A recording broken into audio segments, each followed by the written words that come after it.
सांगली महानगरपालिकेने संभाव्य मान्सून लक्षात घेता नाले सफाईला सुरुवात केली आहे। आयुक्त सत्यम गांधी यांच्या मार्गदर्शनाखाली उपायुक्त स्मृती पाटील आणि मुख्य स्वच्छता अधिकारी डॉक्टर रवींद्र ताटे यांच्या उपस्थितीत शेरीनाला पुलानजीक नाले सफाई कामाला सुरुवात करण्यात आली।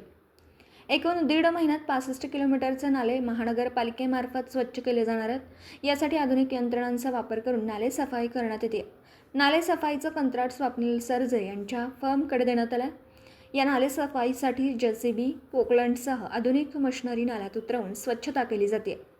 1.5 महिन्याच्या आत महापालिका क्षेत्रातील 65 किलोमीटर अंतराचे नाले हे स्वच्छ केले जाणार आहेत। मान्सूनपूर्वी नाले सफाई पूर्ण होणार असल्याचं संभाव्य आपत्तीमध्ये शहरात साचलेलं पाणी हे वेळीच नदीला मिसळण्यास मदत होणार आहे। पत्रकार राजेंद्र शिंदे, झी न्यूज मराठी। सांगली मिरज कुपवाडच्या वतीने नाले सफाईचं काम जे मान्सूनपूर्व केलं जातं त्याची सुरुवात आज झालेली आहे। सुरुवात वेळेवर वेळेच्या नंतर जरी झाली असेल तर आम्ही तातडीने 31 मेच्या नाले सफाई पूर्ण करण्याचं काम आम्ही करणार आहोत।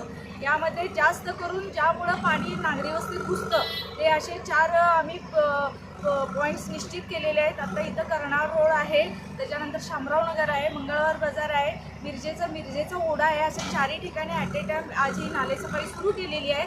आणि जे काही खास करून जिथून पाणी येतं ते तातडीनं पहिलं आम्ही ते पूर्ण करत आहोत आणि 31 मार्चात पूर्ण सफाई होईल अशा दृष्टिकोनातूनच आमचं नियोजन आहे।